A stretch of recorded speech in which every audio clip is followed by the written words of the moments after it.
কুনতুম তাকনিজুন। ও নবী মুহাম্মদ, যারা যাকাত দেয় নাই, আল্লাহ তাদের সম্পদগুলাকে কিয়ামতের দিন জড়ো করে জাহান্নামের আগুনে গরম করবেন।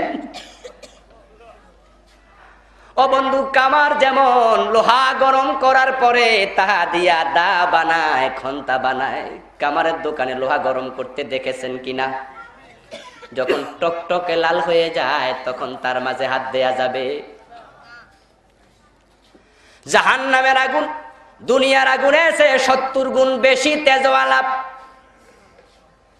আপনার সম্পদ মালগুলাকে আল্লাহ লোহার বড় বড় টুকরা বানায়া, তামার টুকরা বানায়া জাহান্নামের আগুনে গরম করবেন। যখন টকটকে লাল হয়ে যাবে, ফাতুকুয়া বিহা জিবাহুহুম ওয়া যুহুরুহুম ওয়া জুনুবুহুম, আল্লাহ তাআলা বলতেছেন তখন ওই লোহার পাত দিয়া যে ব্যক্তি যাকাত দেয় নাই তার পিঠের মাঝে, পেটের মাঝে, কপালের মাঝে সেক দিতে থাকবে। আর ফেরেশতারা বলবে হাযা মা কানাসতুম লিআনফুসিকুম, এটা হলো তোমার সম্পদ, যেই সম্পদ তুমি যাকাত না দিয়া ব্যাংকে জমা করে রেখেছিলে, গাড়ি করেছিলে, বাড়ি করেছিলে, জমি কিনেছিলে। এখানে বন্ধু শেষ নয়, অন্য আয়াতে আল্লাহ তাআলা বলতেছেন সায়ুতাওয়াকুনা মা বাখিলু বিহি ইয়াউমাল কিয়ামাহ, কিয়ামতের দিন ওই ব্যক্তির সম্পদগুলোকে আল্লাহ তাআলা তার গলার মাঝে ঝুলাইয়া দেবেন। ওই ব্যক্তির সম্পদকে গলার মাঝে সাপ বানায়া ঝুলাইয়া দেয়া হবে। ফায়াখুযু বিলহাযমাতাইহি ইয়ানি শাদকাইহি ফায়াকুল আনা মালুকা আনা কানজুক। আল্লাহর হাবিব বলতেছেন ওই ব্যক্তির গলার মাঝে যখন সাপ বানায়া তার সম্পদ ঝুলিয়ে দেয়া হবে, তখন সাপগুলো তার কপালের দুই পাশে সবল মারবে আর বলবে আমি তোমার মাল, আমি তোমার মাল।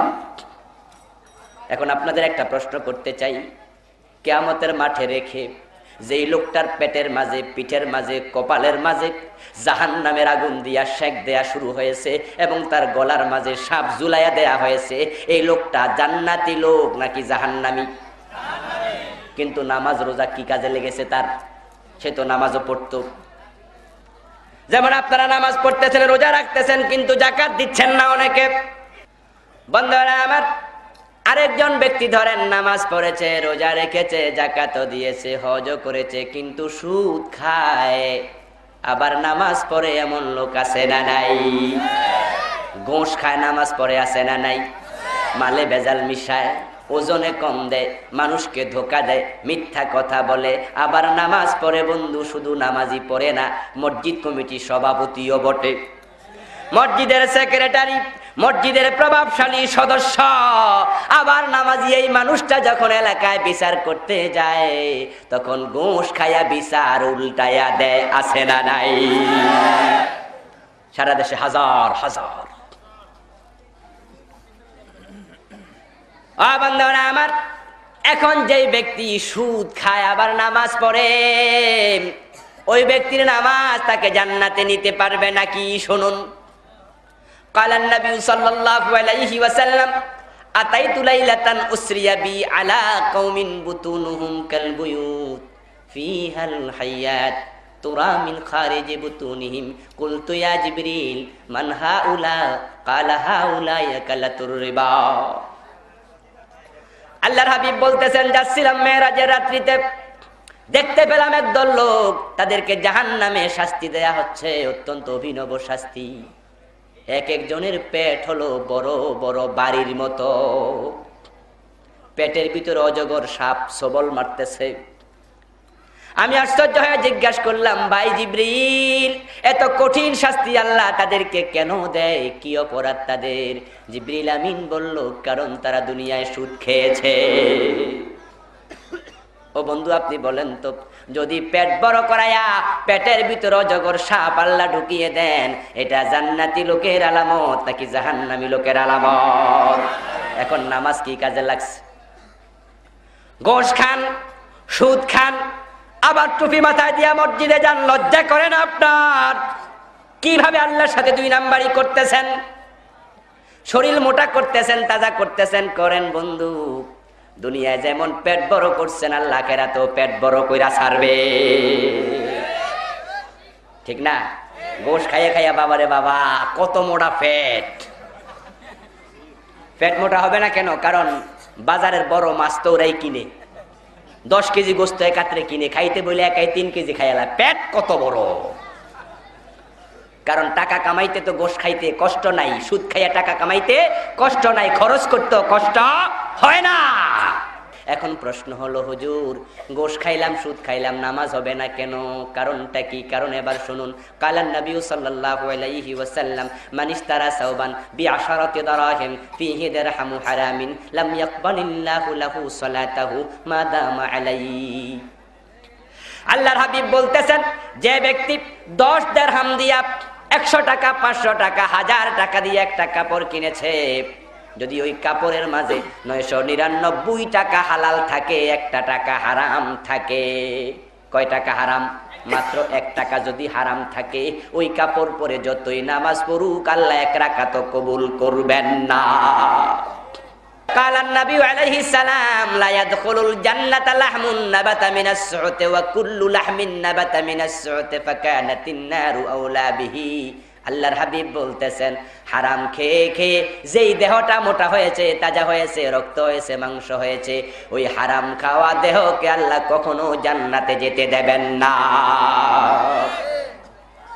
তো নামাজ পড়তেছেন জান্নাতের জন্য, হারাম খাইলে আল্লাহ রাসূলকে জান্নাত পাইতেন না। হুজুর ইসলাম বুঝি এত কঠিন? আমনে টামনে কোন, আমরাও কম বুঝি না।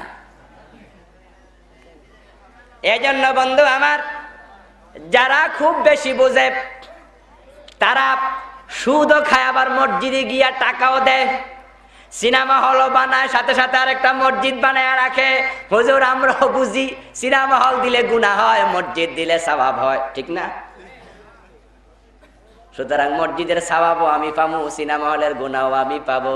কিয়ামতের মাঠে যখন উঠবো তখন দেখা যাবে ডান কাঁধে সওয়াব আর সওয়াব, মসজিদের সওয়াব কিয়ামত পর্যন্ত আসতেই থাকবে। বাম পাশে সিনেমা হলের গুনাহ আসবে, আসুক, সওয়াব গুনাহ কাটাকাটি, আমি মাঝখান দিয়া কোটিপতি। কি বুদ্ধি! এই জন্য দেখা যায় ভালো কাজেও আছে, আকামেও আছে। আপনি যখন নামাজ পড়লেন বন্ধু, নামাজের মাঝে আপনি বলতেছেন ইয়াকা না'বুদু ওয়া ইয়াকা নাস্তাঈন, আল্লাহ তোমার গোলামি করি, তোমার কাছে চাই। আবার যখন বিতির পড়তে গেলেন দিনের শুরুতে বললেন ইয়াকা না'বুদু ওয়া ইয়াকা নাস্তাঈন। রাত্রি আবার যখন ঘুমানোর সময় হলো, বিতিরের নামাজে গিয়া বলতেছেন ইয়াকা না'বুদু ওয়া লাকা নুসাল্লি ওয়া নাসজুদু ওয়া ইলাইকা নাসআ। দোয়া কুনুত পড়েন না? সেখানে এক পর্যায়ে বলতেছেন ওয়া নাখালাউ ওয়া নাতরুকু মাইয়াফজুরুকা, হে আল্লাহ ইবাদত করি তোমার কথাই মেনে চলি, আমি তো অন্যায় করি না, সমাজে যারা অন্যায় করে তাদের সাথে সম্পর্ক রাখি না। এটা কইয়া মসজিদ থেকে বাহির হইয়া এমন বেডার মিছিলে যাইয়া কয় অমুক ভাইয়ের চরিত্র ফুলের মতো পবিত্র, যে গম চুরি করে, মদ খায়। এখন লগের জন জিগায়, কিরে তুই তো এইমাত্র মসজিদ থেকে আইলি, কি কস? এইটা কয় চা খাওয়ান লাগবো না, না কইলে চা খাওয়াইবো?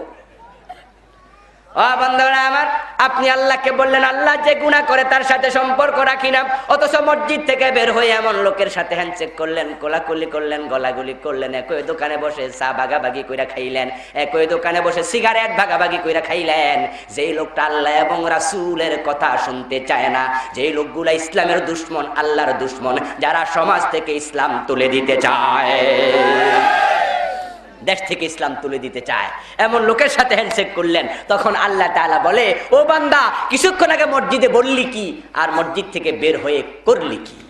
ইবাদত মানে হলো বন্ধু মাতাকুমুর রাসূলু ফাখুযুহু ওয়া মা নাহাকুম আনহু ফান্তাহু। ইবাদত মানে হলো আমার রাসূল তোমাদের যা করতে বলেছেন করো, যা ছাড়তে বলেছেন ছাড়ো। শুধু নামাজ রোজা হজ যাকাত এই কয়টাই ইবাদত নয় বন্ধু আমার হাবিব যা করতে বলেছেন সব করার নাম ইবাদত, যা ছাড়তে বলেছেন সব ছাড়ার নাম হলো ইবাদত। এখন বন্ধুগণ, আপনারা যারা আমার সামনে আছেন মেহেরবানি করে একটু বলুন, আমার রাসূল যাহা করতে বলেছেন আপনারা করতে রাজি আছেন নাকি? সবাই রাজি? দুই হাত তুলে দেখান। নারায়ে তাকবীর, নারায়ে তাকবীর। আল কোরআনের আলো, আল হাদিসের আলো, আমার নেতা তোমার নেতা, কোরআন ছাড়া অন্য কিছু। হাত নামান। আল্লাহ তুমি আমাদের হাতগুলা কবুল করো, বলেন আমিন। বান্দারা আমার, আপনারা হাত তুলে বললেন আল্লাহর হাবিব যা বলেছে সব মানবেন। এখন আমি আপনাদের জিজ্ঞাসা করতে চাই, রাস্তায় যখন চলবেন আল্লাহর হাবিব কোন পাশে চলতে বলেছেন, ডান পাশে না বাম পাশে? সৌদি আরবের গাড়ি ডান পাশে চলতেছে, কাতারের গাড়ি ডান পাশে চলতেছে, ইয়ামানের গাড়ি ডান পাশে চলতেছে, ইরাকের গাড়ি ডান পাশে চলতেছে, ইরানের গাড়ি ডান পাশে চলতেছে, ইয়ামানের গানি, সিরিয়ার গানি ডান পাশে চলতেছে। তামাম দুনিয়ার সব মুসলমান, তামাম আরব বিশ্ব এটাকে গ্রহণ করে নিয়েছে, রাসূলের আইন মানল। ঠিক তার বিপরীতে কাফের, তারা আল্লাহর হাবিবের আইন মানে না। তাই আমেরিকা বাম পাশে, ব্রিটেন বাম পাশে, ফ্রান্স, রাশিয়া, জার্মানি সব বাম পাশে চলতেছে, ভারত বাম পাশে চলতেছে। ও 90% মুসলমানের বাংলার ভাইয়েরাও, আমি আপনাদের মাঝখানে রেখে প্রশ্ন করি, আপনারা কাফেরের সাথে মিলাইয়া জীবন চালাইয়া দিলেন নাকি মুসলমানের সাথে মিলাইলেন? কাফেরের সাথে মিলাইয়া জীবন চালাইয়া দিলেন। অথচ আপনি যখন মারা যাবেন তখন কবর রাখার সময় বলবে বিসমিল্লাহি ওয়ালা মিল্লাতি রাসূলিল্লাহ। বাংলা অর্থ হলো আল্লাহর নামে রাসূলের দলে তুইলা দিলাম। মুসলমান রাসূলের আইন এইভাবে সব জায়গায় লঙ্ঘন করতেছেন। আল্লাহ তাআলা কোরআনে কারীমে বলতেছে নামাজ পড়ো, নামাজ না পড়ে জান্নাত পাওয়া যাবে। কোরআনে বললেন চোরের হাত কাটো। এখন বাংলাদেশের 40 বছরে কয়জন কাটছেন চোরের হাত? তাহলে আল্লাহর কথা নামাজ পড়ো এটা না মানলে যদি জাহান্নামে যেতে হয়, চোরের হাত কাটো এটা না মানলে জান্নাত পাবেন বলল কে? বান্দারা আমার, এখন আপনাদের প্রশ্ন করতে চাই, আপনারা আমার সামনে যারা, ঠিকই আমরা সবাই চাই রাসূলের আইন মানি, ঠিক না ঠিক?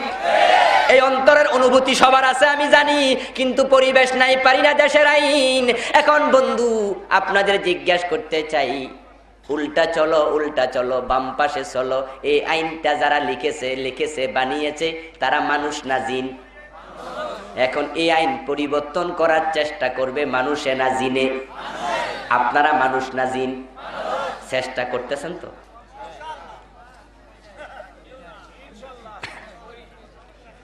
যারা করেন আলহামদুলিল্লাহ। ও বন্ধু আমার, আমিও বাম পাশে গাড়িতে চলি, আমিও বাম পাশে চলতেছি, কিন্তু বন্ধু আমি বিদ্রোহী, আমি বিদ্রোহী, আমি বিদ্রোহী। আমি সব সময় চিন্তা লালন করি, যদি সংবিধান পরিবর্তন করার ক্ষমতা আমার হাতে আসে তাহলে আমি একদিনের ভিতরে সেটাকে ডান পাশে নিয়ে আসবো। এখন বন্ধু বাংলাদেশের যদি 51% মুসলমান এই বিষয়ে একমত হয়ে যেত, আমরা মানুষের আইন মানি না আল্লাহর আইন মানি, তাহলে ওই যে আল্লাহ বলছে শুরুতে ওয়াকাযা রাব্বুকা আল্লা তা'বুদু ইল্লা ইয়াহু, প্রথম আদেশ হলো আমি আল্লাহর আইন ছাড়া কারো আইন মানা যাবে না। এখন মানতেছেন তো মানুষের আইন? মানুষের আইন মানতেছেন না? এই যে ডান পাশে চলতেছেন না, উল্টা চলতেছেন, চোরের হাত কাটতেছেন না, সুদ খাইলে কোনো অপরাধ নাই বাংলাদেশে, ঠিক না? অনুমতি আছে, বরং সুদ খাইলে আরো কয় যে ঠিক আছে ভালো করে খান, সহযোগিতা দরকার না, আমরা দিমু, আরো সব ব্যাংকে লোন দিবে। মদ খাইলে 80 বেত লাগাও মানলেন না, ডাকাত সুরে চড়াও মানলেন না।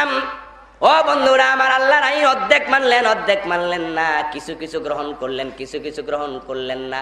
ও বন্ধু, এটার নাম আল্লাহর ইবাদত না। কোরআনে কারীম আল্লাহ বলেন আফাতুমিনুনা বিবাদিল কিতাবি ওয়া তাকফুরুনা বিবাদিন ফামা জাযাউ মান ইয়াফআলু যালিকা মিনকুম ইল্লা খিzyun ফিল হায়াতিদ দুনিয়া ওয়া ইয়াউমাল কিয়ামাতি ইউরাদ্দুনা ইলা আশাদ্দিল আযাব। আল্লাহ প্রশ্ন করেন তোমরা কি কোরআনের কিছু মানবা কিছু মানবা না? প্রশ্ন করেন কে? তাহলে বোঝা গেল আল্লাহ ভালো করে জানে যে বাঙালি সুবিধা হইলে আছে, অসুবিধা হইলে আর নাই। এজন্য আল্লাহ বলে কিছু মানবা কিছু মানবা না। যদি কিছু মানো আর কিছু না মানো তাহলে কি হবে শোনো, দুনিয়ায় লাঞ্ছিত করব, মরার পরে কঠিন জাহান্নামে ধাক্কায়া ফেলে দেব। বান্দারা আমার, এখন আমাদের সমাজে আপনারা যারা আল্লাহর ইবাদত করে জান্নাত পেতে চান, আপনাদেরকে এগিয়ে আসতে হবে, জীবনের সব জায়গায় আল্লাহর কথা মানার জন্য রাজি থাকতে হবে, মানার চেষ্টা করতে হবে। অথচ বন্ধু বড়ই পরিতাপ এবং দুর্ভাগ্য, আমাদের দেশে আমরা আল্লাহর আইন অর্ধেক মেনে জান্নাতে যেতে চাই।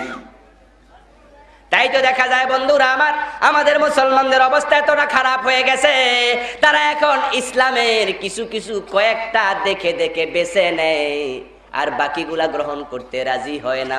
ইবাদত মানে হলো কাজাউল হায়াত বিহাসবি আওয়ামিরিল্লাহি তাআলা ওয়া নওয়াহি। ইবাদত মানে হলো আল্লাহ এবং রাসূল যাহা বলেছেন ওইটা মেনে নিয়ে জীবন চালানোর নাম। আপনি যখন নামাজ পড়বেন, ও বন্ধু, আপনার নামাজও ইবাদত হবে না যে পর্যন্ত নামাজটা রাসূলের মতো না হয়। আপনার রোজা হবে না যে পর্যন্ত রোজা রাসূলের মতো না হয়। এজন্য আমার রাসূল যাহা করেছেন, যেভাবে করেছেন, তাহা সেভাবে করার নাম হলো ইবাদত। তাই তো বন্ধু, ব্যক্তিগত জীবন চালাবো আমরা রাসূলের মতো, অর্থনীতি চালাবো রাসূলের মতো, সমাজনীতি চালাবো রাসূলের মতো, শিক্ষানীতি চালাবো রাসূলের মতো, নামাজ পড়ে রাসূলের মতো, বিয়ে করে হিন্দুর মতো, ঠিক না বেঠিক? চালচলনে হিন্দু তুমি, বেশভূষাতে খ্রিস্টান, তোমার লেনদেন দেখে শয়তান করে লজ্জা জ্ঞান। এখন বন্ধু, অনুষ্ঠান দেখলে আর বোঝা যায় না মুসলমানের বিয়ে নাকি হিন্দুর বিয়ে। নামাজ রাসূলের মতো, রোজা রাসূলের মতো করতে রাজি হলো, সব জায়গায় রাসূলকে মানতে রাজি, কিন্তু শুধু রাজনীতিটা হুজুর কইেন না, এটা আমরা ব্যক্তিগত ভাবে চালাইতে চাই। এখন আপনিও বলতেছেন হুজুর নামাজ রোজা হজ যাকাত আমার রাসূল কেমনে করছে একটু বেশি কইরা বলেন, কিন্তু আমার রাসূল দেশ চালিয়েছেন কেমনে, ব্যাপারে মাথা কামান না। ও বন্ধু, আমি আপনাকে বলতে চাই, আপনাকে ভালো করে বলতে চাই, শুনুন, আমার রাসূল 10 বছর মদিনায় প্রেসিডেন্ট ছিলেন, ইসলামে রাজনীতি আছে না নাই? এখন যারা আমার রাসূলকে 10 বছর মদিনার মসনদে বসায়া তারপরেও রাজনীতি নাই, আবু বকর, ওমর, উসমান, আলী 30 বছর মদিনার রাষ্ট্র চালিয়েছেন বলে রাজনীতি নাই, ওই সমস্ত লোকগুলা আলেম নয়, পীর নয়, বক্তা নয়, বরং তারা হলো আলেম পীর নামের ভণ্ড।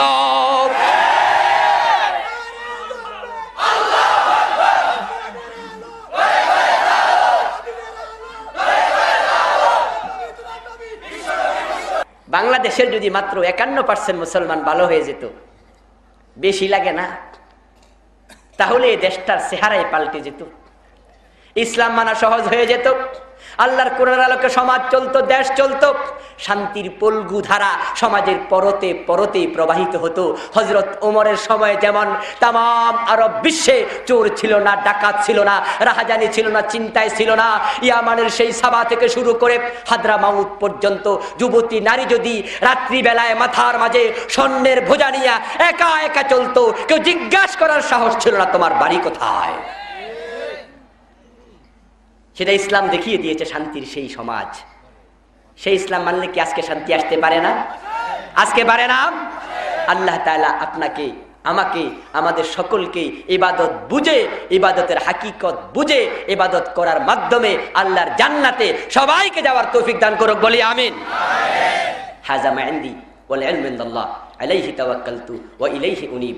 আল্লাহুম্মা আনতাস সালাম ওয়া মিনকাস সালাম تباركت يا ذا الجلال والإكرام ربنا لك الحمد كما ينبغي لجلال وجهك وعظيم سلطانك والصلاة والسلام على سيدنا محمد وآله وأصحابه أجمعين ربنا ظلمنا أنفسنا وإن لم تغفر لنا وترحمنا لنكونن من الخاسرين ربنا آتنا في الدنيا حسنة وفي الآخرة حسنة وقنا عذاب النار رب ارحمهما كما ربياني صغيرا اے رب العالمین মেহেরবান খোদা, আসর মাগরিব থেকে শুরু করে পর্যন্ত মাহফিলে তোমার দিন নিয়ে যে আলোচনা করা হলো, বলা হলো, মেহেরবানি করে ভুল ত্রুটি মাফ করে কবুল করে নাও।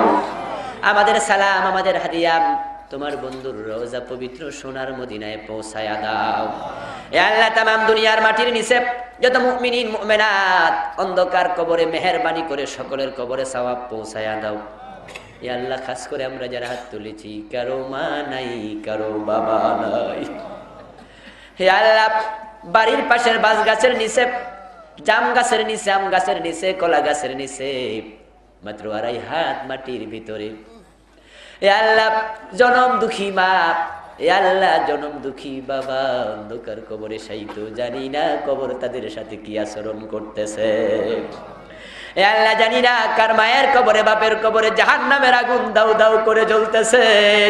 ও মনিব, আমরা তোমার কাছে দোয়া করি, আমাদের মা বাপের কবরে আর আযাব দিও না। এ আল্লাহ, আমাদের মাতা পিতার কবরে সওয়াব পৌঁছায়া দাও। হে আল্লাহ, কারো নানা নাই, নানি নাই, দাদা নাই, দাদি নাই, বুবা বুবু, খালা খালু, আপনজন, প্রিয়জন, উস্তাদ হকদার যারা যেখানে অন্ধকার কবরে আছে, মেহেরবানি করে সকলের কবরে সওয়াব পৌঁছায়া দাও। হে আল্লাহ, আমরা যারা হাত তুলেছি, আমরাও তো কবরের যাত্রী, জানি না কবে কার ডাক এসে যায়। আয় রাব্বাল আলামিন, তোমার কাছে আমরা ক্ষমা চাই, মেহেরবানি করে আমাদের জীবনের গুনাহগুলো ক্ষমা করে দাও। হে আল্লাহ, জীবনে যত গুনাহ করলাম মাফ চাই, মেহেরবানি করে সবগুলা গুনাহ মাফ করে দাও। এ আল্লাহ, কবিরা গুনাহ থেকে বেঁচে থাকার তৌফিক দিয়া দাও।